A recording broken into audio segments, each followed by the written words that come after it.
Hello students, आज हम अपना नया पाठ पढ़ेंगे। पाठ 26 अपठित गद्यांश व काव्यांश।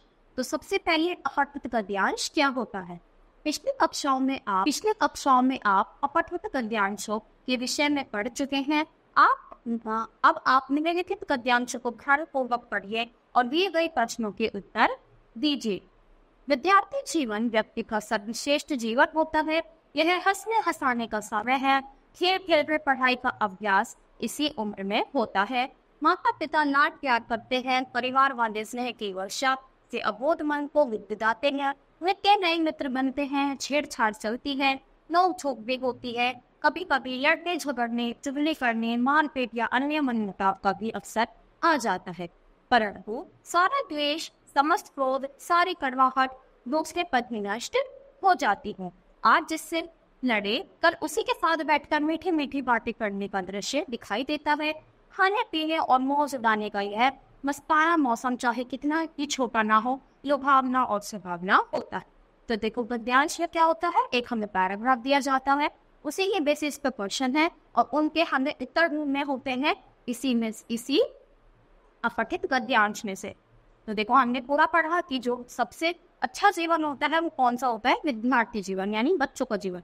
अभी हम किसी से लड़ रहे हैं पर थोड़ी देर बाद क्या होंगे, हम उनसे अच्छे खासे बोलेंगे तो ये क्या होते हैं, कहीं कहीं चाहे हम किसी से कितना भी गुस्सा हो, कितना भी उससे मारपीट कर ले, पर अगले क्षण वो हमारे दोस्त बन जाते हैं और ऐसा कहीं नहीं देखने को मिलता है। तो देखो, सबसे पहला प्रश्न है सर्वश्रेष्ठ जीवन कौन सा होता है? तो कौन सा जीवन है? विद्यार्थी जीवन व्यक्ति का सर्वश्रेष्ठ जीवन होता है, यानी विद्यार्थी जीवन। तो इस काल में विद्यार्थी के घर के लोग कैसा बर्ताव करते हैं? कैसा पर तो परिवार वाले स्नेह की वर्षा से अबोध मन को दिलाते हैं। तो देखो, हमें इसमें से ही प्रश्न मिले हैं, तो ये बाकी के दो प्रश्न आप इसमें से ही ढूंढ कर पढ़ना और ऐसे ही और पद्यांश है उसको भी पढ़ना। तो अब हम देखते हैं काव्यांश की। आपने वो देख लिया, अब काव्यांश क्या होता है? अपठित काव्यांश से अभिप्राय ऐसे काव्यांश से है जिसे विद्यार्थी ने निर्धारित पाठ्य पुस्तक में ना पढ़ा हो, यानी ये अलग ही होता है। ऐसा नहीं है कि बच्चे ने जो पढ़ा हुआ है उसमें से ये पूछ लिए।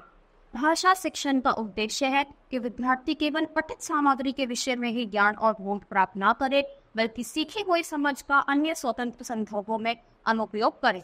यानी यही नहीं कि बच्चा रट्टे तोता बन जाए और जो सिर्फ पढ़ाया गया है इसी को रट डाले। तो ये अलग से उसको दिया जाता है ताकि बच्चा इसको पढ़े, समझे और जो प्रश्न है उनके उत्तर देने की कोशिश करें। साथ ही अपठित सामग्री को पढ़कर तत्संबंधी प्रश्नों का उत्तर दे सके। प्राय परीक्षा में अपठित काव्यांश देकर प्रश्न पूछे जाते हैं। इन प्रश्नों का उत्तर देते समय निम्नलिखित बातों पर विशेष ध्यान देना चाहिए। देखो, प्रश्न पूछे जाते हैं और हमें क्या किन किन बातों का ध्यान रखना चाहिए? सबसे पहले प्रश्नों का उत्तर काव्यांशों में छिपा होता है, यानी उसी में छिपा है, हमें बार बार पढ़कर उसमें से उसको खोजना होता है। काव्यांश के मुख्य भाग को समझने का प्रयास करना चाहिए ताकि प्रश्नों के उत्तर देने में आसान हो।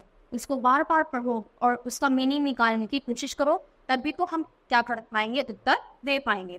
प्रश्नों के उत्तर काव्यांश के आधार पर ही देने चाहिए, यानी जो चीज उसमें बताई गई है वही हमें उत्तर में बतानी है, अपनी तरफ से कुछ भी नहीं लिखना।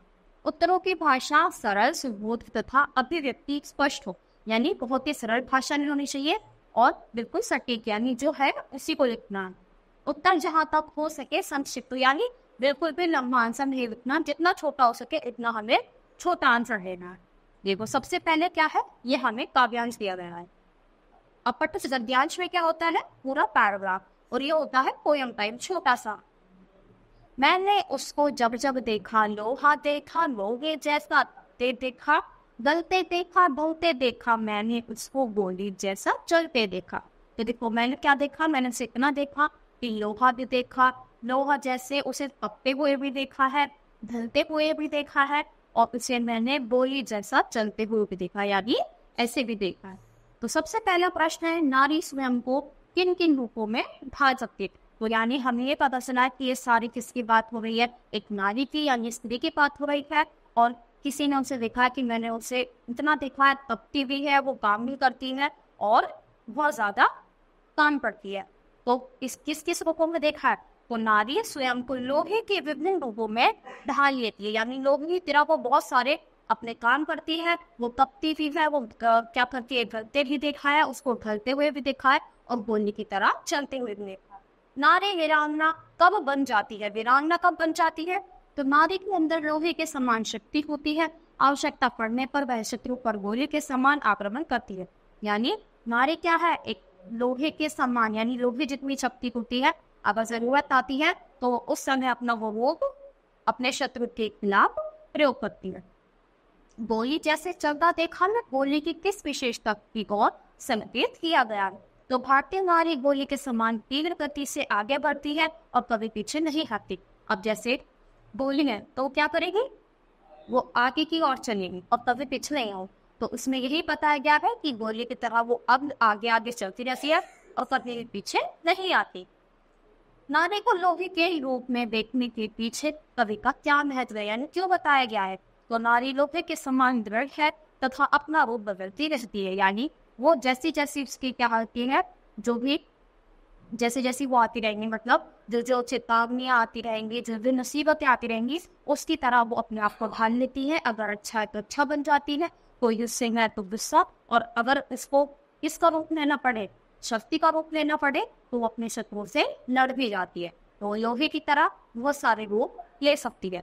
तो ये था बच्चों हमारा काव्यांश, जो हमें इसमें से हमें प्रश्न देने होते हैं और बिल्कुल छोटे छोटे। तो आज के लिए इतना ही। Thank you.